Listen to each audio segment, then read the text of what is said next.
All right, thank you guys. Firstly, I'm excited to be here. Ogilvy, obviously very well known in the marketing world and things like that. So I do have the intention today to give you guys some tangible steps for your health and wellness, obviously in the context of a really busy schedule and lifestyle. I'm sure a lot of you guys, as nice as this office is, are probably here a fair bit, and you'd want to know how you can maybe maximize what you've got available to you. So if I could get you guys some answers and solutions to like your number one health and fitness, say, challenge, barrier, question, concern, show of hands, who would be pretty happy with that? That's good. A few people. Okay, great. So the good news is the how-tos are the really easy part. So we can test that theory as well. Do many of you do somewhat like regular research, reading, watching, listening to any like health and fitness information in an attempt to, say, boost your health and fitness outcomes? Another like show of hands if you do that on a somewhat regular basis. A little bit. Okay.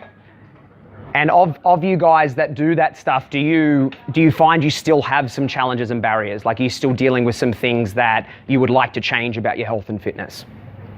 Okay, so can I get a show of hands who's got some of those challenges still even after looking into some of that information?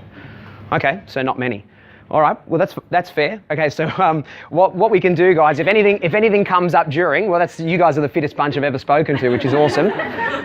So what we can do though, if anything comes up during, we can wait till Q&A, because that's my preferred part of the talk, because I mean I can stand here and talk about fitness all day long, but really what's going to matter is what is important to you guys and what you guys find valuable. So we can come back to that, but the point I wanted to make about the information side of things, I mean, we're in the information age. There's no shortage of that.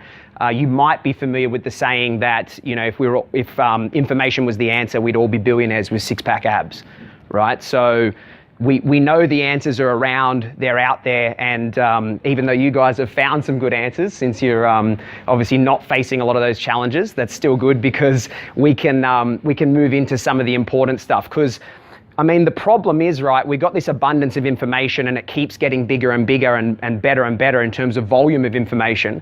But then sort of inversely, or I guess conversely to that, we see the first generation that are being born now that have a lower life expectancy than the previous one. So first time in history.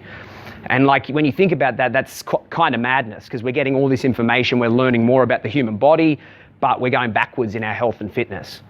So part of what I want to do today is give some insight into that gap between those two. So we've got this increase in all this information that keeps happening, but then there's this inverse correlation with the decline in our health and fitness overall. So I want to share stuff that's non-biased. I just want to share things that are evidence-focused, and that's how we're going to look at things today. So we'll start with a very basic lesson on some physiological stuff.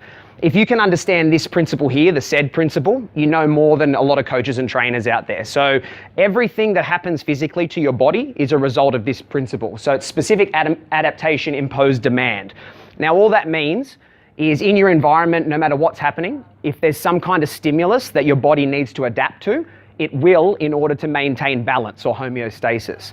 So if you think of like weight training, if you guys have done any form of resistance training, what's going to happen is that's the stimulus. So that's the loading that's present that you've got to adapt to. The body will respond by going, okay, I'll increase connective tissue, I'll increase muscle density, bone density, and all those good things that happen as a response to that. So essentially it can repair itself to be ready to face that obstacle or that challenge again in the future. So this principle also affects things like your posture, anything to do with physicality that changes over time, essentially. Okay, so that's a really important thing to understand first. Then if we look at something on the other side, which is more of the psychological side of things, this is the two-step system that your brain uses to essentially make decisions. So our primary mode is feelings and rapid judgment. So we go off emotion before we ever go off logic. That's the most important thing to grasp from this. So rational analysis comes last. It's slower and it's the more conscious thinking that we have to do.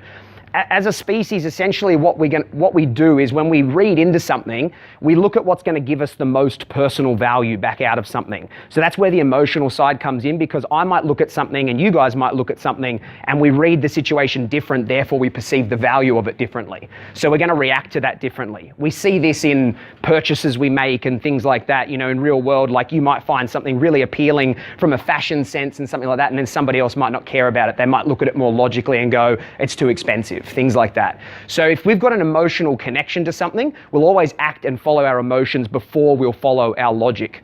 And that's something I wanted to use as context first before we move into some of these more tangible steps, because it can give us a lot of clarity when it comes to Q&A.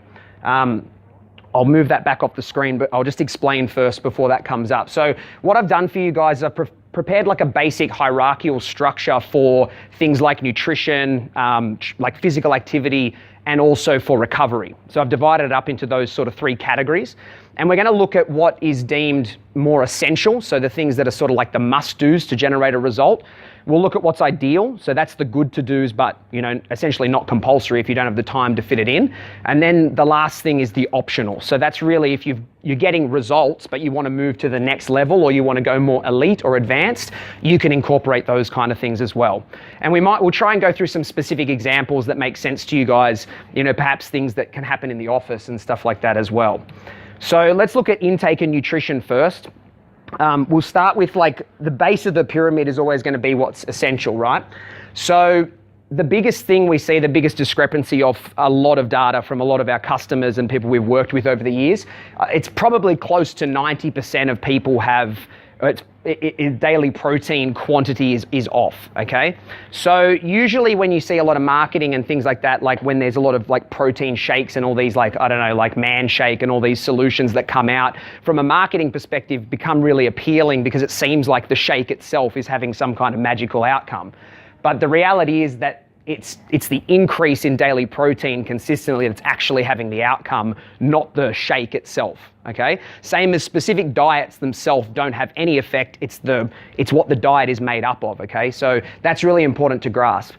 Above that is what's ideal, right? So energy balance. So then we refer to this as net caloric intake. So that would just be the calories you're consuming on a daily, weekly, monthly basis. So still ideal, but not quite as important as daily protein.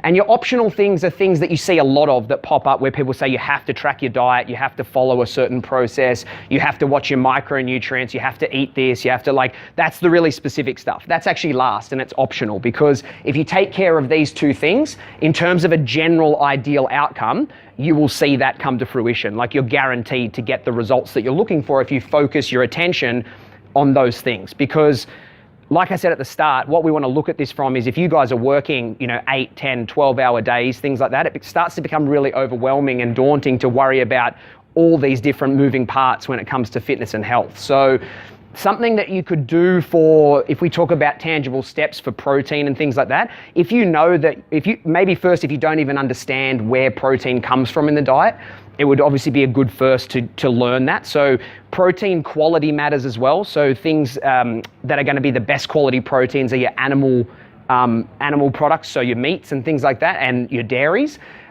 Soy a little bit, and there's a few other vegetable and vegetarian combos where you can combine certain grains and things like that to complete amino acids. It gets a little bit more complicated if that's the route you're going. But in general, if you don't see a lot of those things in your diet or regularly in the meals that you're eating, essentially you should see protein in every meal that you're eating. And if we take a look at the typical like snacks and things that get laid out at work, stuff like that, this is not to shame anything like any of the decisions, but really, we've got the closest thing, I think there's some cheese up there, and that is high in protein, but it's something that starts to drift into the energy balance side because it can be high in fat, calories, and things like that as well. So if it's overconsumed, it can be hard to balance the essential and the ideal. But what I'm getting at is we tend to culturally give ourselves limited options on our more typical dietary practices. That's why we see such an abundance of lack of protein in the diet. So there's easy things you can do, especially these days, certain products like Chobani yogurts, things like that, super high in protein, pretty calorie controlled outside of that. If you're okay with dairy, you could include things like that as snacks. If you need to, you could use things like protein shakes. It's not essential, but it's more just to, if you can't do it with food, it's something you could use as a way to just boost things up a little bit. And once you're consistent and you know where your protein needs to come from, that's when you could start to obviously incorporate it as more of a habit-based thing, and you might not rely as much on supplements and things like that. Energy balance, the reason that's separated from tracking and things like that is because if you have good habits and behaviors with the foods that you're selecting, it almost takes care of itself.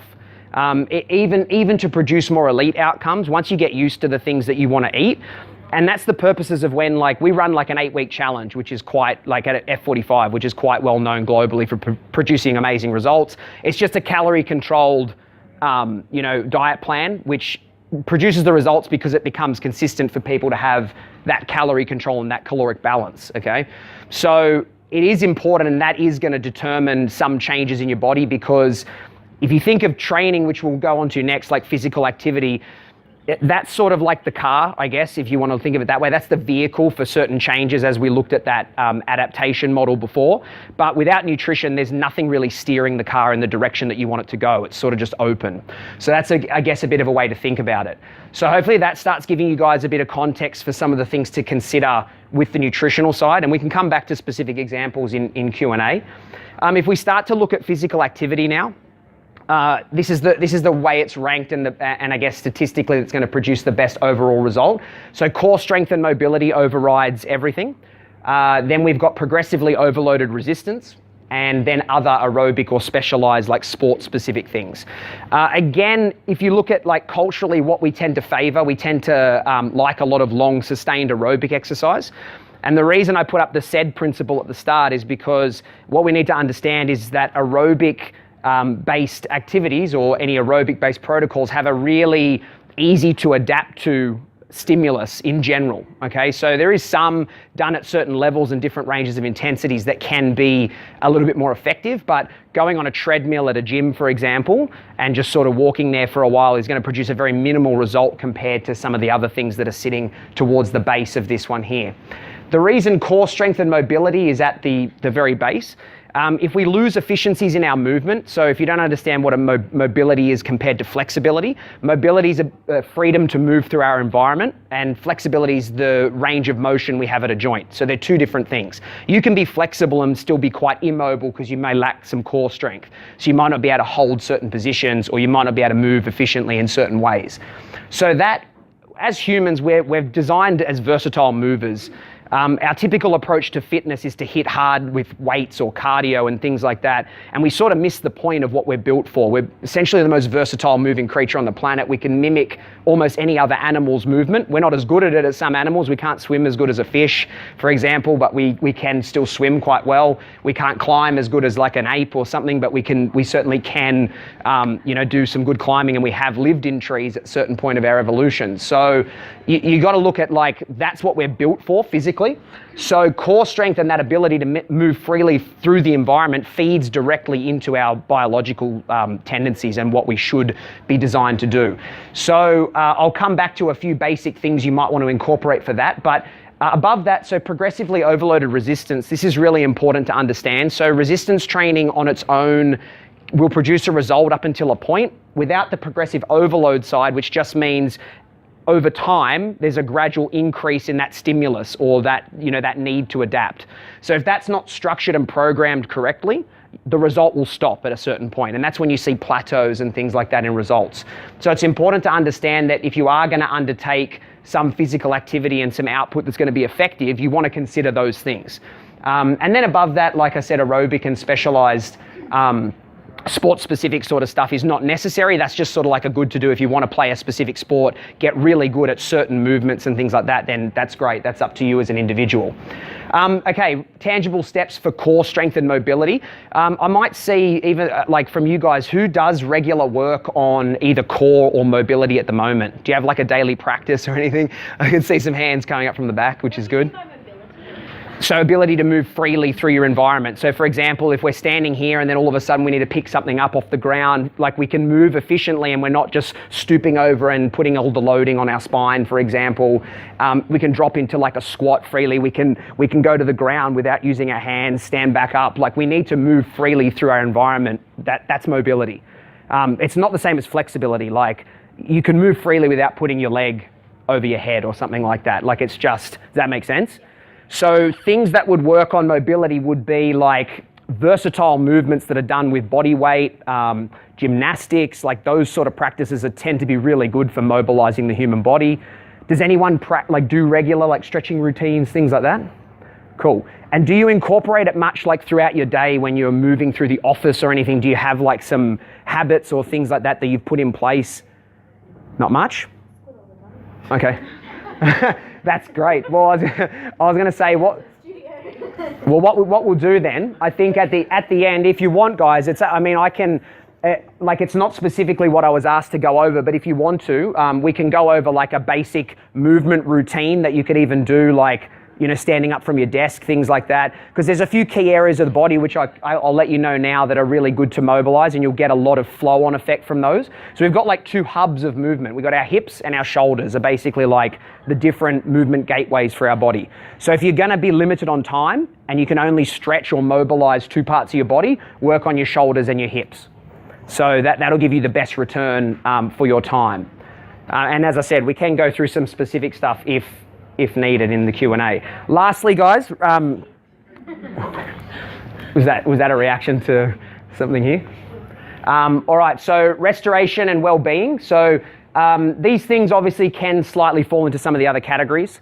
The hierarchical order, it's just important to clarify, like hydration is just as important as sleep, but it's what we're talking about with the hydration there is the individual optimization of it. So that's based on your actual body weight and activity levels. So a lot of people don't factor that into how much fluid they consume on a daily basis, and that's the ideal scenario versus just hydrating and actually having enough water. So why don't we start on sleep? There's been huge breakthroughs in sleep research recently. We know now without doubt that 7 to 9 hours is the optimal window of sleep. We also know things like previously it was believed that light was the main thing that would like sabotage sleep. So for example, if any light was contacting with your skin, there's receptors in your skin that can pick that up and disrupt your sleep. Now we know temperature is probably the heaviest regulator of sleep. So the most ideal sleeping temperature is around 18.3 degrees. That's what they've found. So not that you have to get the 0.3, but it's just the way, I don't know why, it's just the way I remember it. But so sleep, now that we know that stuff, the other things that are interesting that we found out about sleep is things like there's no such thing as sleep debt. Like formerly it was thought that if you were like in a bit of a sleep debt, you could catch up on it. Like we know that the damage is done ultimately every time we deliberately intervene with our sleep. And like I can see like by the smiles on some of your faces, and like I know what it's like, guys, because if you're working and you've got all this scheduling to worry about, like it's hard to not say, well, the easiest thing I can manipulate is my sleep, right? But I just wanted to make the point that it's probably the one thing you shouldn't manipulate if you can get around it, because like they've done a heap of other stuff, like looking into like surgeons and the error rates that are starting to happening from sleep deprivation, and it's pretty scary, like some of the statistics that come from it. So if you can get into that 7 to 9 hour window and you can do it comfortably for even a couple of weeks, you'll notice a huge difference in your cognitive performance, like how switched on you are, physical performance, everything like that will improve. And there's some, if you want to know tangible steps for that, I recommend looking at Dr. Matthew Walker's work. So if you guys are more into listening to podcasts and things like that, he did one with Joe Rogan, which was quite a long episode, but it's really good. If you just want some more information about the best sort of sleep stuff, he's got a really good book called Why We Sleep. And that's got a lot of that breakthrough research, which is they've sort of learned it recently. The last point, I guess, to really think about on that one is that, as I mentioned before, we're like the only ones that deliberately intervene with our sleep as a species. So like no other animal really just goes, I'm going to set an alarm and wake up. Like I've never seen my dog even think about that. So yeah, so that, and then when we think about it that way, it's like, well, it's logical, right? But it's all too easy to make that the preferred choice, and we definitely shouldn't. Now hydration, like to individually optimize, you don't have to go too fancy with it. Like I don't like giving really general recommendations, but for most females, probably somewhere between 2.5 to 3.5 liters of fluid a day will get you covered. For most men, probably around 3 to say 5 liters would cover you well, even from like different activity levels. There is actual calculations you can use. 35 to 50 mil per kilogram is a good indication. But it needs to be adjusted according to activity, because that's obviously the thing that changes. Things like electrolyte levels will affect your fluid and things like that as well. There's some other great restoration practices that are optional, but if you can include them, they will make a difference. But depending on obviously you as an individual and the appeal. So things like meditation, like massage therapy, anything that falls under that category of a restorative practice, even yoga, like you want to think of it as like ways you can give back to your body instead of just asking it to, be beaten down all the time by doing the typical cardio, weights, things like that. And the balance is going to be dependent on you as an individual and I guess what you normally do the highest quantity of. If you're someone that finds you find it hard to relax and you find your breathing is affected and things like that, you'd benefit from a higher ratio of doing things like, deep breathing exercises, meditation, because it's going to bring you back to that balanced state. If you're someone that is typically more relaxed, a little bit more hypermobile, things like that, you'd benefit a heap from doing a lot more high intensity work, working on some of those other things we looked at on the physical side.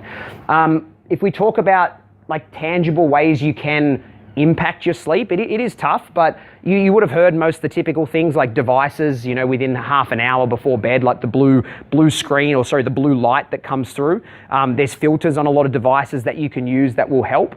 The temperature is the biggest one that I mentioned before. So if you've got access to air conditioning, fans, things like that, drop the temperature down so that you can more easily slip into that sleep. They're 2 great steps.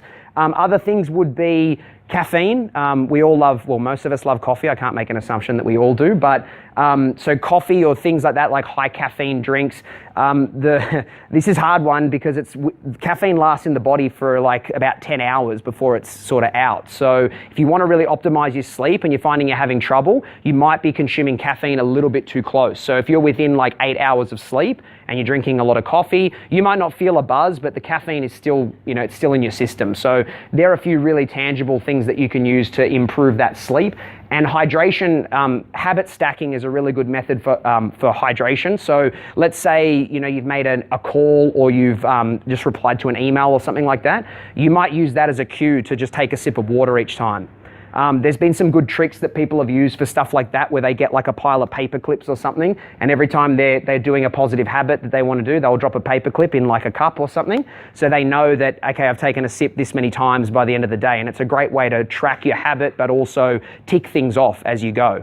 And that's something that can be applied to multiple things, but it's really good for hydration. Other things, if you're doing exercise between sets at the gym, things like that, it can help if you just take a quick drink of water each time between sets, and you'll eventually do it automatically. I wanted to run you guys through Goodhart's Law as well, just quickly. So this is really important for us because we're a super data-driven world because of all the information, as we spoke about at the start. So this is really important to grasp, because what happens is we tend to get so obsessed with data that we chase the data itself as the target. So we turn the measure into the target. So let's say we want to lose weight. We turn that into a goal to just reduce body mass in general as much as possible. So we'll do things like take sodium out of our diet, which is going to drop our fluid mass anyway. We do things like low carbohydrates, which again is going to drop our physical weight, but it's not going to change our body fat levels, because we're chasing the measure of seeing that scale drop. So often the problem can be not some of the things that we're doing, it's that obsession with that certain measure that we've chosen to assess with, and we just chase that. So what I would encourage you guys to do as something really tangible is don't have just one single measure that you're chasing. So use multiple things that you use that you can sort of cycle through, so that you're not becoming obsessed with an outcome, you're focusing more on the processes. Because the things that we just looked at really quickly, which were, it's not super detailed what we were just looking at, but the things that are there are just based on doing the little daily things really consistently. It's nothing magical, it's just that compounding effect of the right things done. Okay, so that's something that we use a lot with clients and things like that. We give them like a whole toolkit of different measures, so that when one becomes redundant or it's no longer serving its purpose, we get rid of that one and bring a new one in. And it just keeps it focused on the important things compared to just chasing a very specific target. All right. So I wanted to move to this, guys, anyway, because normally when I do these talks, especially as soon as I bring up nutrition, the average Q&A time is like 45 minutes. So I just want to make sure that you guys are understanding, obviously, everything we went through, and I want you to ask questions that are more specific, I guess, to your situation, so I can have you guys walk away with something really useful. So has anyone got something that they want to ask? You guys really are fit. Did you guys learn anything new, like a few of the things that, or is it things you already know but you're just still struggling with the practice of it? Can I ask? Yeah. You said getting used to an exercise, if you do the same thing, yes, keep progressing with it. Yes. So in regards to like F45, for instance, do you find that that's a continuously a progressive type of exercise, or do you find you can, if you do it enough, you get used to it and you wouldn't get the goal? It's a great question. I'll tell you the truth, and this is going to sound stupid for me to say because I'm a director of an F45, but the methods in programming that F45 use are not the most ideal that exist. However, they produce an amazing result purely because they get people consistent. So what, like, if you look at a hierarchy of what matters, I guess, with how you apply yourself to things, adherence matters most over anything. So that is the number one factor we look at, because I could give you like 6 different dieting methods, for example, or training methods. They all work if you can stick to them. So F45 do an amazing job of getting people to stick to a longer term outcome, or longer term programming, I should say. The main driver for human change in terms of physical is actually what we call volume. So F45 use more of an intensity of effort model, which it's, as you know, it's high intensity interval training. It's very variable in exercises. The problem with that, it's actually too much variety.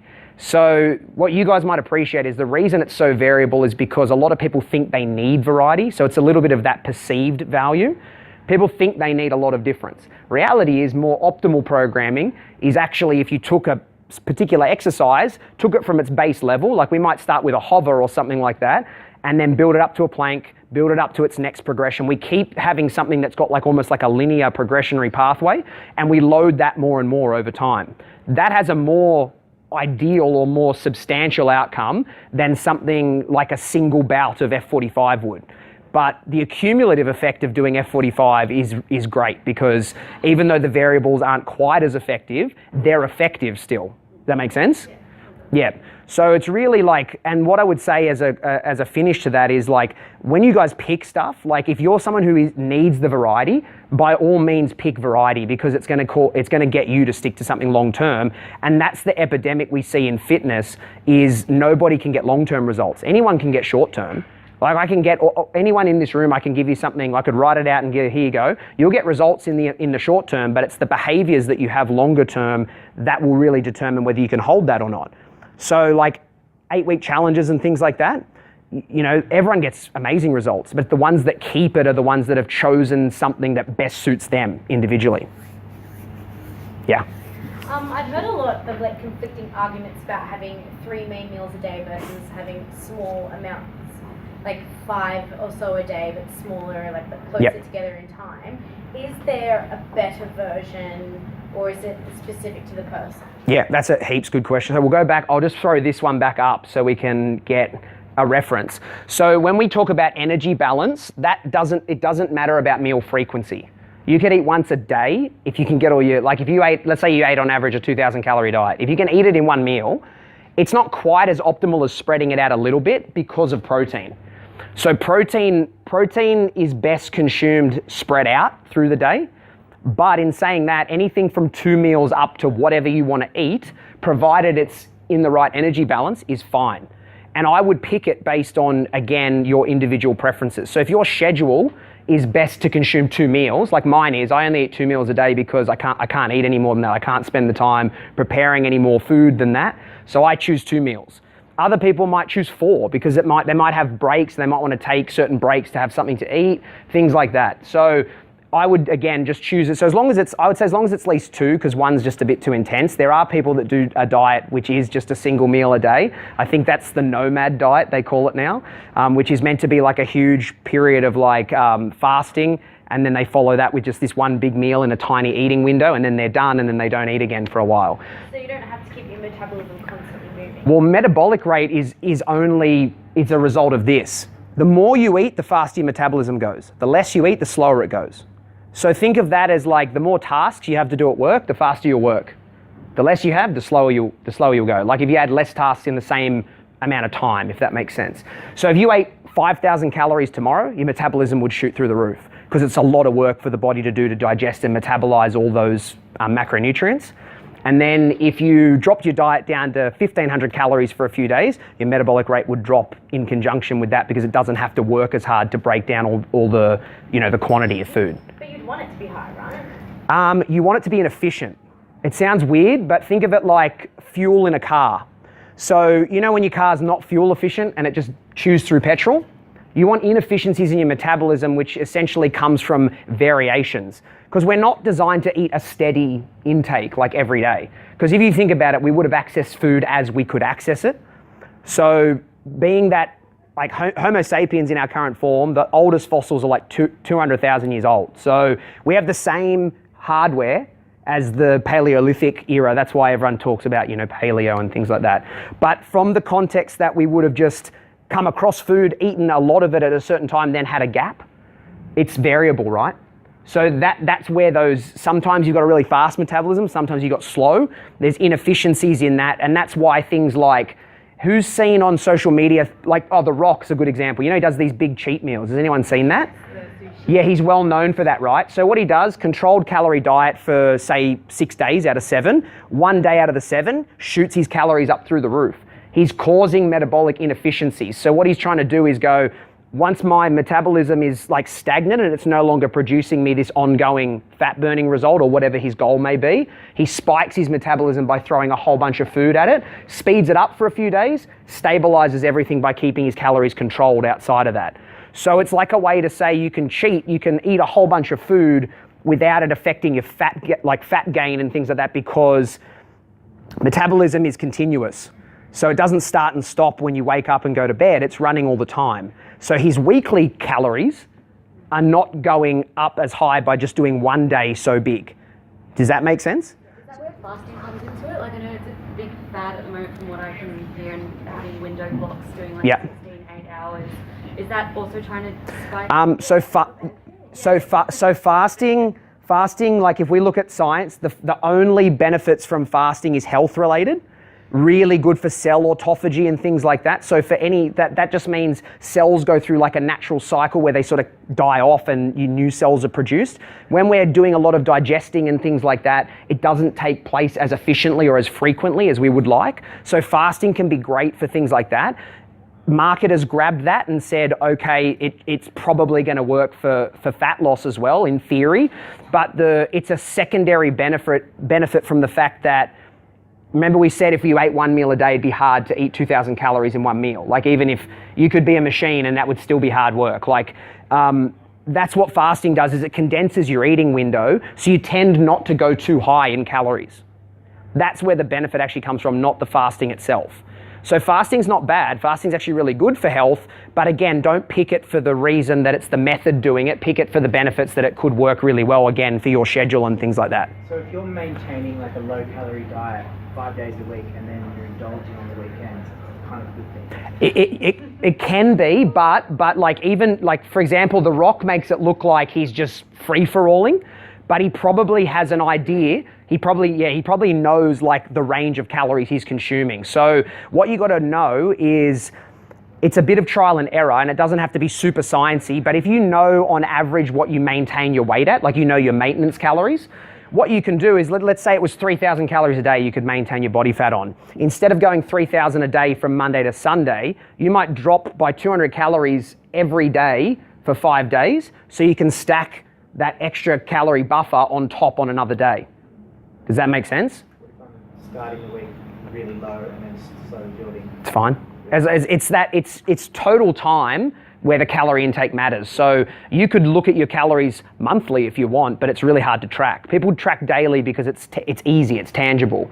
But you can look at any range of calories as long as over time, if you graph it and you look at the net balance, that's why we call it net caloric intake, that's got to be somewhere in a range of maybe maintenance for you, or if you had a different goal and let's say you wanted to be in a calorie deficit, the net result would have to be a calorie deficit, even including those peaks. You get me? Yeah. Can we go through those mobility exercises that you Sure. Yeah, how much do you guys, are we all right for, you sure? Yeah, like, okay, so probably the biggest things we see, especially when we look at a lot of movement, whether it be like in studio and things like that, for you guys, this will affect you a lot, like thoracic movement. So movement through this middle part of the spine is really important. I know I mentioned hips and shoulders, but that's another really important area. And so we'll look at that specifically. As I mentioned, shoulders and like range of motion at the shoulders. So we'll see if we can combine a bit of that. And then hips. So I don't know what you guys, I was trying to see if you had some physical space where these sort of things could take place. But if you're going to do it standing, honestly, things like if you get up from your desk, literally things like where you lift up through your spine and reach up as high as you can. Like even just doing things like that, like you might have seen moves in yoga, you know, where they bring the hands down, they do the nice breathing with it and everything. It doesn't have to be like that, but even just going up, like with like stretching up as high as you can, just sort of bringing the hands down and relaxing through it, something like that could be a great start. Has anyone seen cat-cow, the yoga move? It's hard to do like but I mean if you look, I'm comfortable getting on the floor, but can you guys even see me if I do this? So cat-cow, guys, is where you're resting on like a hover position. So what you want to do is you want a combination of dropping down into your shoulder blades and lengthening through that middle back area, so it's like a stretch, and then the other part of it is pushing up towards the ceiling with your mid back. So you're moving between those two motions. So the cat part, so you're basically breathing out in the cat part and then breathing in and lengthening and extending. So what you're doing is you're restoring what's normally locked in a kyphotic rounding, which even though our upper back and mid back is naturally forward rounding a little bit, we're like this all the time, like at a desk, right? So getting some of that range of movement back there is really good. That would be great, and that would be really tangible. The other thing which is easy to do and you can do it standing would be any kind of lunge stretch with something overhead or a side reach. So if you get yourself into like a squared off position, you make sure your hips are driving forward. So you're stretching through this back hip here, and you can either go up, like reach your hands up and you can go deeper into it, or you can do like a side bend, which is going to lengthen the stretch through the hip flexors. So those things are easy to do, but again, you'd have to do it in a way where you build a habit with it. So each time you stand up, you might stretch up a few times. I don't think you're going to do cat-cow, to be honest. If you do, film it and send it to me, please. So, but even like once you get used to that range of movement, seriously, like even like you can actually just do it with your spine, like just standing there, like going from like this position to a rounded position. Even basic things like tucking hips back, tucking hips forward, just getting some movement through hips and spine. All these things don't get done because they look weird, right? Like if I'm standing here and you know it's fun, but like it'd be great if you guys could incorporate that in your day, because you really would notice a difference. There's better stuff we could do if I had a band to show you and things like that, but I think the important message for like the stretching side is just, if you just think about all the closed positions you're in, if you can go open in the opposite direction, that's going to be most beneficial for you guys. And it's not going to be the one time doing it and then you do it again a couple of weeks later. It's just those repeated times doing it, you'll find huge differences in your movement. So it's going to, and if you don't do it a lot, it's going to be uncomfortable in the beginning. It's that you've got to sort of, they call it embrace the suck. So it's like the things you suck at the most is like the best things to concentrate on for you as an individual. So if you're pretty flexible, it's probably not in your best interest to go to a heap of yoga because you're already pretty good like that. But you'd benefit a ton from more resistance training and other things we looked at. Same as if you're really immobile and you feel really locked up, you'd benefit way more from doing a lot more stretching and things like that. So use that as a reference for yourself. Base it on you as an individual, not like, oh, I saw my friend do yoga, she looks great, I'll go do yoga. It's not yoga that's causing the benefit, it's that she's consistent with that and it works well for her as an individual. So that's the context. Is there any last questions? I don't know how... I can show you, I don't want to push too much for time because I know Craig's got it, but I'm happy to show you guys some stuff individually. Do you want me to do it? Yeah, we've got like 2 minutes. Okay. Yeah, okay. I'll show you guys a basic shoulder routine. I'll show you this. So this is my basic shoulder routine that I do every day.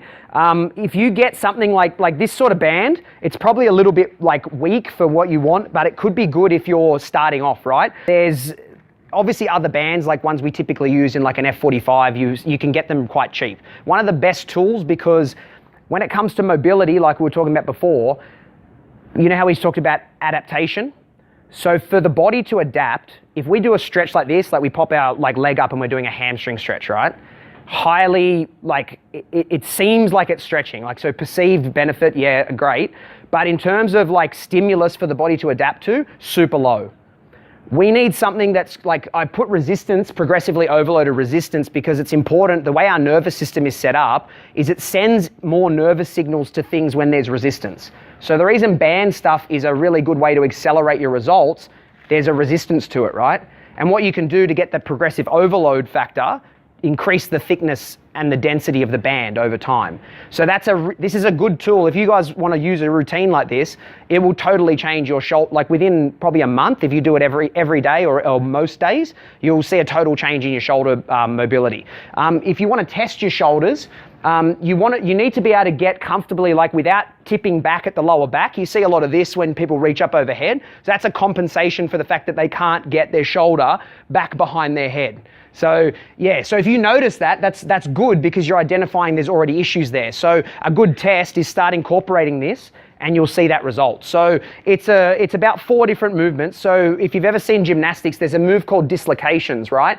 So it sounds bad, but all it is, you basically want to lift your shoulders up, and as you stretch the band, you're just moving your shoulders all the way around behind. No, it's not that bad. I'm flipping my forearms. The guys that are really good at this can get all the way around without changing their hands. So that's a part of the natural movement of our shoulders. So the really important part is to shrug your shoulders up and just control it. If you can only go to there, that's where you go to, okay? And what we do is we go explore the limitation, right? So if it's there, you just move in and out of that limited area, and eventually, a few days later, you might get to here.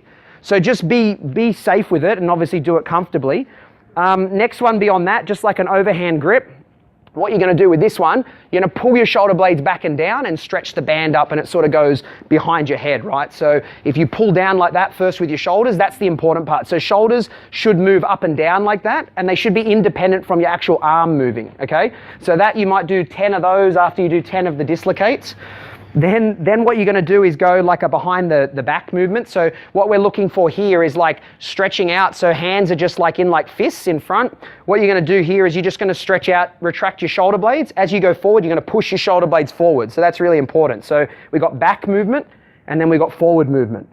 The last part, if you take like an underhand grip this time, so palms face towards the ceiling, this one here, we want to rotate the shoulders, so we're not twisting the arm like this, we're rotating from the shoulder, locking it into the joint, and stretching the band out like that. So that's working external rotation. So our shoulders are most stable in an externally rotated position. Another really good tip, and I'll leave you guys with this one because I don't want to take any more time. It's easier if I show you on the ground, but you're not going to see me. If you can see me here, whenever you're on a ground position, if you want to test your shoulder stability, see how naturally your shoulders want to twist in. If you just rotate your shoulders and lock them like that, your elbow creases will point forward, regardless of your hands. So your hands should stay forward, your elbow creases should be able to point forwards. That's how stable the shoulder should feel. You should be able to push up nice and high towards the ceiling and lock yourself in that position. So most people, when they get in this position, they're slumped into their shoulders, their elbows are like twisted in like that. We need to see this nice stable position here like this. That's going to give you that extra core work and things like that as well. All right? So that's something that you guys could easily do if you've got like a band and things like that. I'll wrap it up though, but thanks very much, guys. I don't know. How much impact does diet have on emotions like anxiety and stress? Okay, that's the best question to finish on. So the reason that's the best question, because the reason I gave you a psychological overview and like some insights into both principles, the emotion is the first thing, right? So you and me might approach a food, like we might approach those lamingtons up there, and we're both going to tell ourselves a different story about those lamingtons based on experiences we've had through our lives eating lamingtons or eating something similar, right? This is a huge piece for longevity with things. What we now know about behavior and things like that is that your personal identity is what's going to determine the behavioral decisions that you make. So for me, I'll look at a lamington and go, well, based on my identity and what I value, I wouldn't eat the lamington. And it's not even, it just passes as a thought. And some people might think, oh, he's depriving himself. But what's valuable to me is not what I can get from that lamington. So what we tend to see, and this is where I'll tie it into your question, if you tell yourself a story about that Lamington where it brings back these positive feelings about when you were a child and, you know, you had this really happy party or something and Lamingtons were there and you just are craving like a mood change, like let's say you've got some depression, anxiety, or you're just overwhelmed with work, most of the time we make bad decisions about food. It's not the food itself that's to blame. What we're chasing is the mood change. So we can often get that mood change from something else, but we're used to getting it from a food like that. So we formed a habit that tells us, I just want to sit down and relax and eat this amazing sugary food. Like, you know, it's gonna taste good, it's gonna make me feel good, because we're chasing that change from feeling the way we might be feeling at the time and feeling better.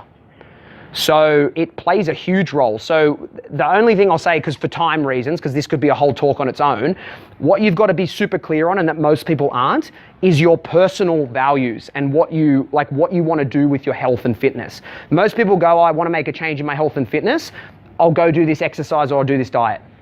Automatic will fail long term, because those decisions are based on a momentary emotion. There's no actual change to the way you interpret anything about your health and fitness. Runners don't go think about, oh, should I run today? Runners just run. That's part of their identity. An athlete just executes the sport they do because that's what they do, that's who they are. A bodybuilder just goes and does the different practices they do that most people look at as extreme, so on and so forth. So get super clear on what it means to you to be healthy and fit. You could be you could just want to be fit to get up and down off the ground with kids, and that's fine. Like whatever the goal is that you have, it has to be your individual goal. And that's when you'll start to see improvements to the choices that you make that might be currently influenced by wanting some of those mood changes. Does that help with that question? But it's just like the notion of having an empty stomach and you feel anxious and then you eat food and it makes you not feel anxious. Yeah. Or it's like people say that low GI foods are better to eat to calm anxiety. Yeah, well, again, like I said, it depends on what value you get from, like, your choice of what you may eat to calm anxiety versus anyone else here will be different. Some people choose chocolate. Yeah, that's what I'm saying. So it's basically, it's what you're craving is a mood change. So if you can get that from peppermint tea, then, you know, that's great. You know, you're making a choice that has a different outcome on your body and things like that, but it might produce that same calming effect for you. And that's going to be based on what you interpret and the stories you're telling yourself about that food and what it's going to do for you. Does that make sense? Yeah. Cool. All right, thanks very much, guys. I hope that you learnt some stuff.